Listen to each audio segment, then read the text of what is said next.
Welcome to this episode of Talkin Trim. I'm Jonathan Skinner, and today we are looking at the rear parcel shelf for the MGA Coupe models. So we've got two different versions here. We've got the trimmed panel, which is the narrow version, and then we've got the wider retrim kit, which goes onto the bodywork of the car. So these differ between 1500 and 1600. Before I go into that, I'll show you roughly from a book where I'm talking about. So it's directly behind the seats. I'm talking about this flat horizontal panel behind the seats here. So this bit up here, or this bit just here that you can't see over the lip there. So it's the flat bit, it's not the vertical bit. So yeah, a bit of a subject of debate, 1500 versus 1600. Essentially just go by what you've got in your car. So the easiest way of looking at it is, for some of the cars, the rear parcel shelf was a lot wider, a lot deeper, and it almost came up to the back of the front seats. It's also related to the position of the rear bulkhead and the spare tyre cover that's underneath it as well.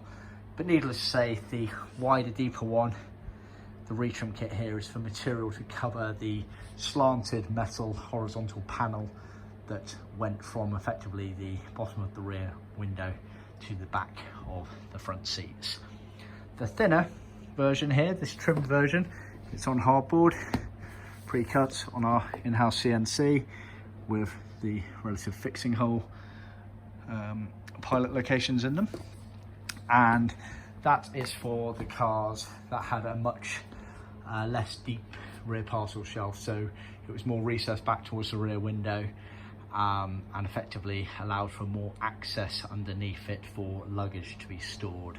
So just bear that in mind. Obviously just send us photos of your car, it should become very obvious. If you're not sure which one is which, we can guide you. But they're the two differences. So the retrim kit is purely material, supplied as standard in vinyl. Again, for the trim panel, same again, it's supplied trimmed in vinyl. We can upgrade to leather if you prefer, so see our website for pricing and details on that. It is sold as a singular unit, or it's already included and discounted if you buy it as part of our trim panel kit, so just bear that in mind. Thanks for watching. Remember to click subscribe, like, and make any comments. Fill us in about 1500 versus 1600 if anyone's got any more information out there. We have got records here, but like I said, it's a bit contradictory. We've got some notes saying one thing, other notes saying other things, and we've got customers saying both as well. So always hard to tell. So we always just say, just forget what should have left the factory in what way, and just actually look at your car and see what you need for your car. Please do share this video with other classic car enthusiasts, and please remember to subscribe and tune in to our next episode. Cheers.